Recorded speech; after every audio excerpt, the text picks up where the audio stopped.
Jesus, what kind of spaceship is this?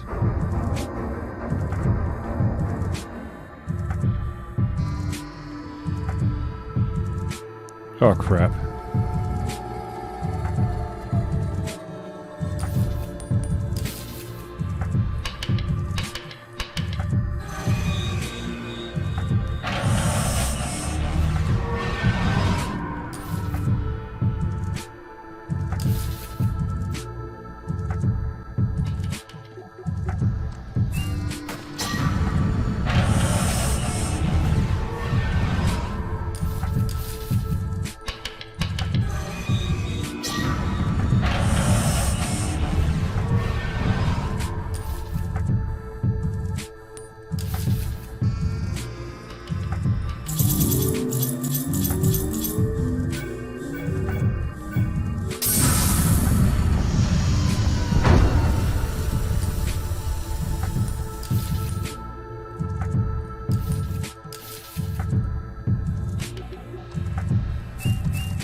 The hell?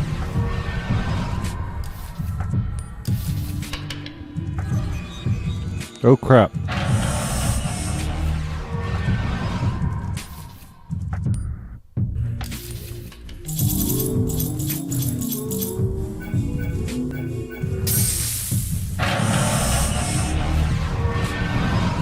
Ow.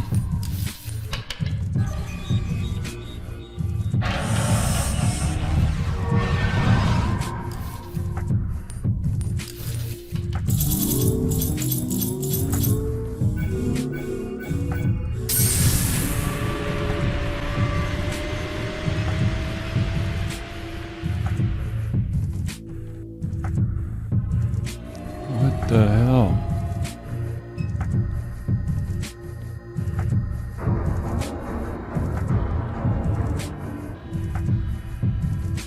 Oh no. It's not super ducky, is it? 'Cause that's what it looks like.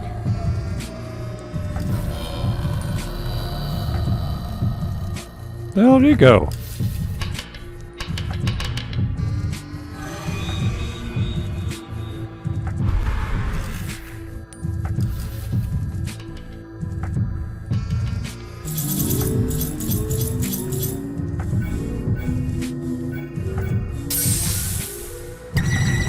Ah!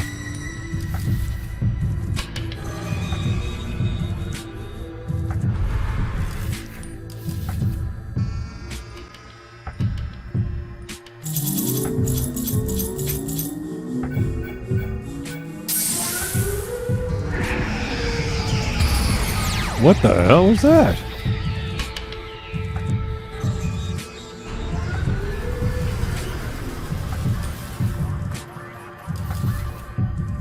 Yep, it's super duck. Easy enough.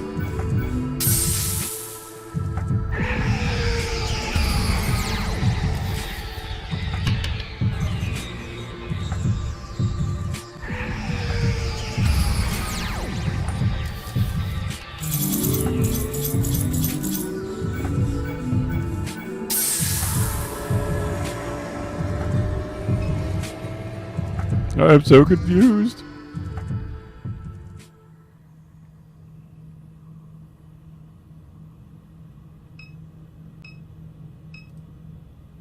A statue towers over you, arms extended, appendages projecting out like the naked shafts of feathers.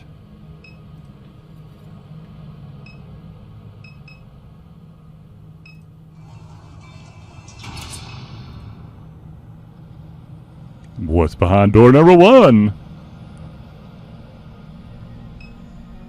Oh, crap.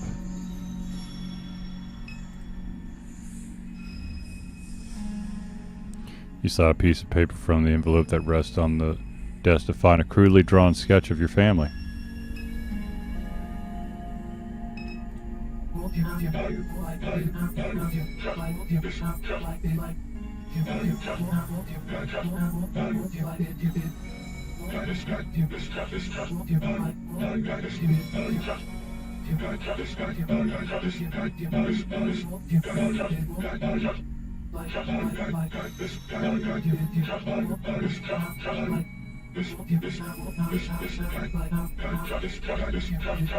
Huh?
Huh?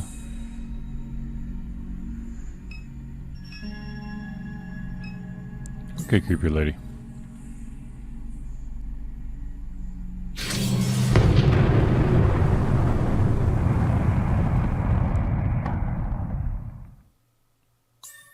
Can't go back anymore. And behind door number 2.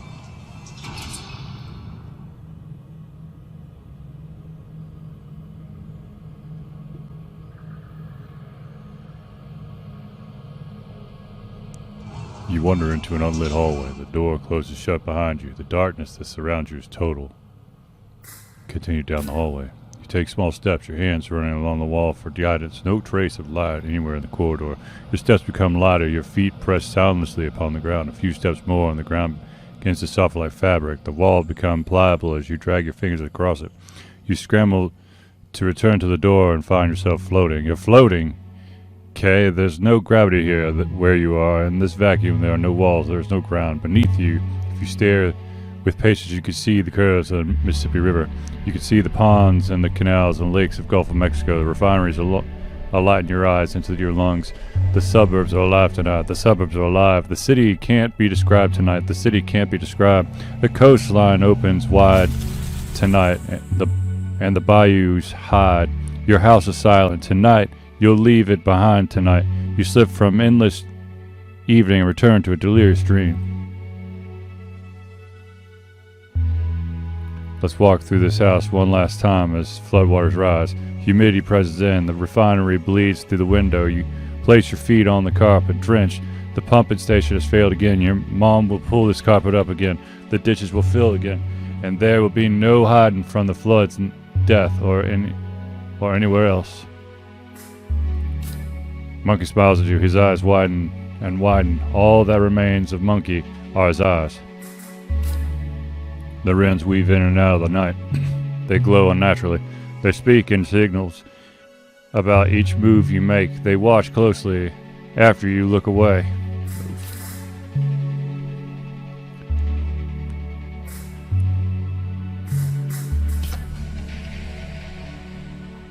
The laundry room scares you, has always scared you. Blue stands in the corner. He peels his forehead from the wall to meet you.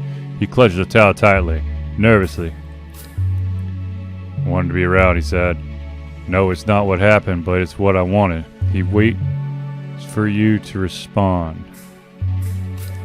Blue's eyes, refinery eyes, tight and tired and kind eyes. He puts his hand on the wall and the wall begins to dissolve. You just don't think that. He looks down at the water spreading across the linoleum tiles, and that it'll get bad, but when it does, you don't think there's any other way it can be. That's what gets to me. The voided light of the backyard breaks through the wall as he presses his hand more firmly against it. I don't know, I just wish I was there. That's all I wanted to say. The light engulfs your father as the wall materializes before you and the laundry room drops into the depths of the Greater New Orleans. Didn't I go to Blake's room? There you go. Blake lies in bed, scrolling on his phone. You peek your head in. He looks up. He says he's irritated.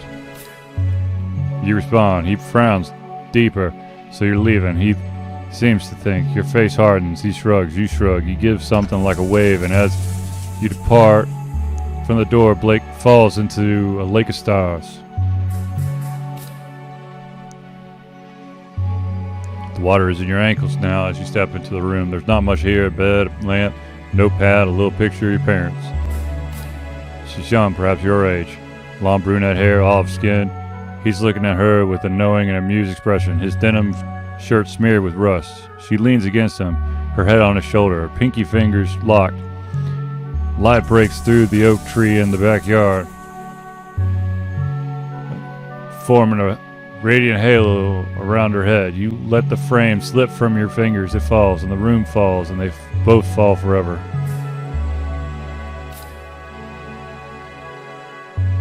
Your mom sits on the couch in the living room, staring out the window. She doesn't acknowledge you when you enter. You sit down on the couch and force her attention. Then she turns to you. The indifference strains her face. I wish you'd have come just a little sooner, she said, and takes your hand. I thought maybe we'd have breakfast together or something. I actually dreamed about it. That's what I'd hoped, she smiles, just that you wanted to. She hugs you awkwardly and kisses you on the forehead before wiping tears on her sleeve. She looks down at her feet. It's flooding. You nod. All right. Well, I should. She gets up without another word and walks out of the room. The refinery explosion plays on television when you get up to leave.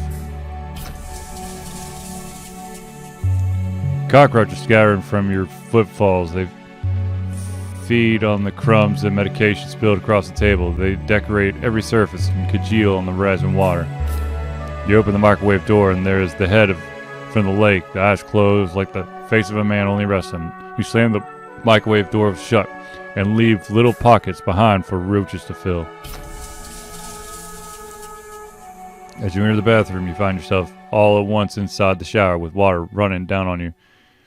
You cut the water and exit, toweling off in a hurry. As you approach the mirror, you wipe the steam from its surface to see yourself for the first time. You have green eyes with skin stained with sun and coarse hair curled wildly at its ends. You look like your mom did at your age, like the pictures when she smiled beside Blue. You step away from the mirror, but the reflection remains.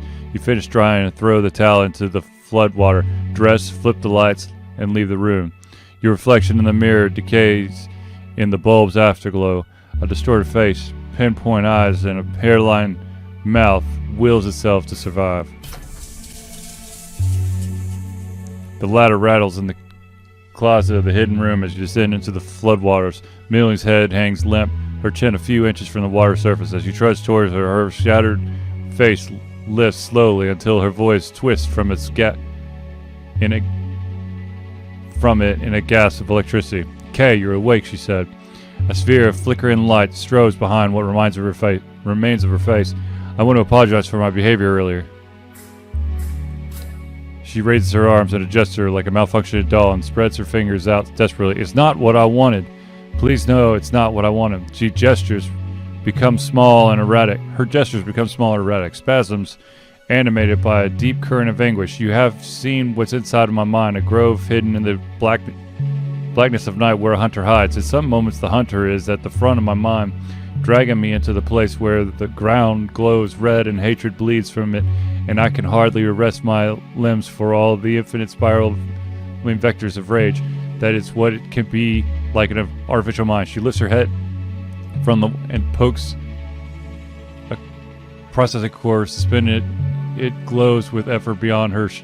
"Here's where the hunter lives," she said. Her vocal pitch twists. It splits and pitches in a granular machine. "This is where he listened to your mother. These stars are his eyes."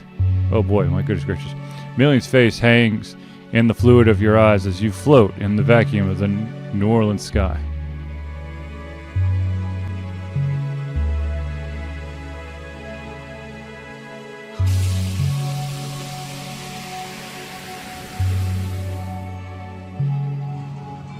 Goal number 2. And now, advance.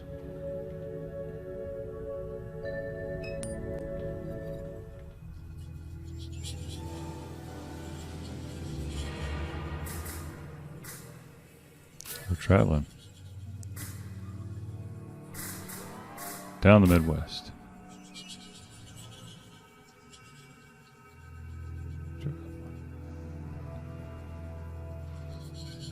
Memphis, the fences, the traffic.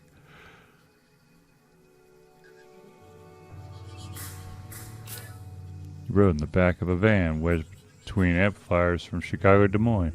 Stole it here from Walmart and brought it to a poorly attended house show.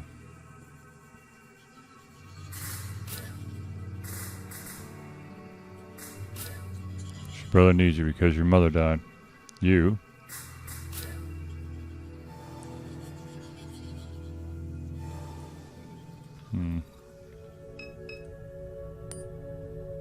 You make your way toward Blake.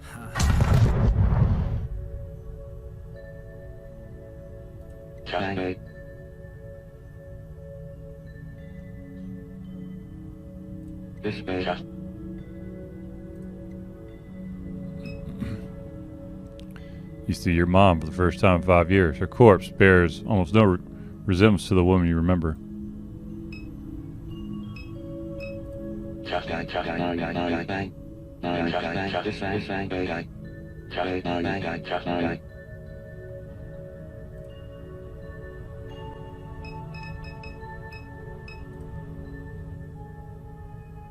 No, I don't want to sit.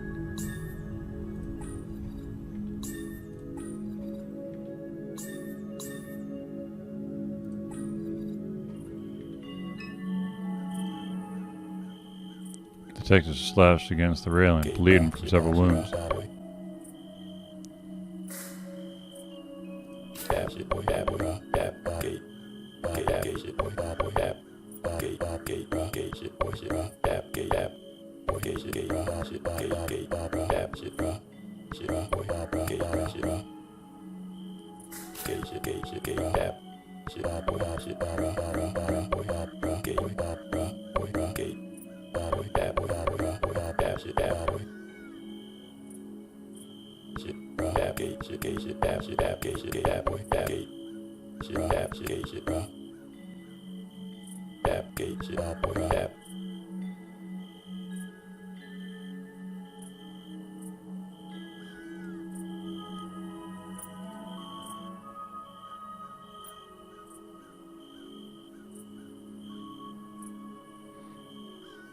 I guess it's decision time.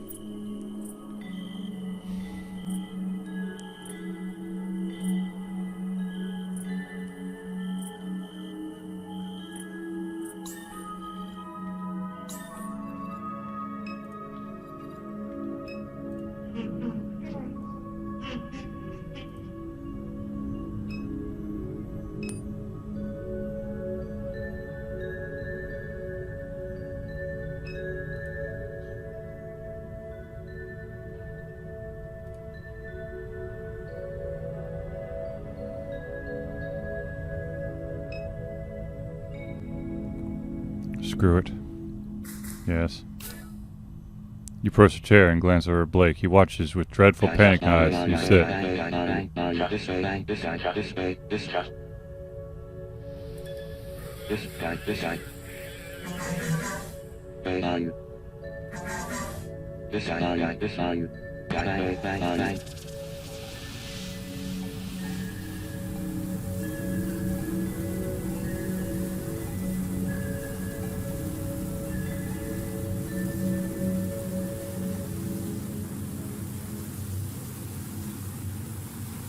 The room comes alive with motion as the airlock seals shut. Small articulate arms extend out from your chair. They embrace your arms and legs, forcing you into stillness. You feel the old man's hands working a crown around your head as the blind light consumes your vision. Every sense screams before settling into silence. The pressure that's been building in your chest releases as time dissolves. Past and future collapse into a single moment of inhalation. You become pure radiant light burning above NORCO.